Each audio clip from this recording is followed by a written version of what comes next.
Немаше штета по буџетот на Република Македонија со раскинување на договорот помеѓу Министерството за транспорт и врски и фирмата Sin City, рече Анета Јорданова, сведок на одбраната во случајот Топлик, поврзан со продажба на државно земјиште за изградба на комплексот Сончевград во Сопиште.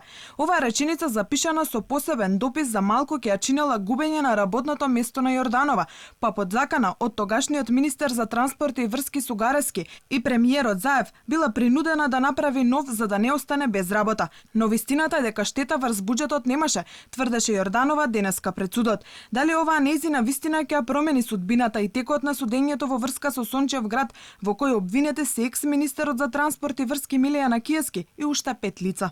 Во предметот немаше повреда на постапката, ниту дека е направена штета по буџетот на Република Македонија.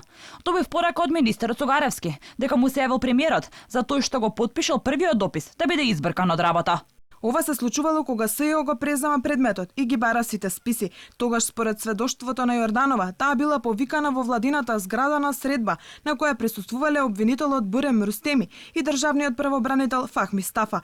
Од вториот ги добила заканите. На враќање кон работното место и се јавиле од кабинетот на тогашниот министер Горан Сугарески и рекле дека од владата побарале да се направи прецизирање на имотно правно побарување. Јорданова рече дека не се согласувала со тоа, ама од страв за работата потпишала нов допис. Одбраната на обвинетите во случајот Топлик денеска побара изземање на обвинителот Бурем Рустеми. Адвокатите сметаат дека Рустеми треба да биде изземен поради неговото тенденциозно однесување за време на постапката. Судијата Осман Шабанија советуваше одбраната да поднесе писмен поднесок за разрешување, кое тој ќе го достави до републичкиот јавен обвинител.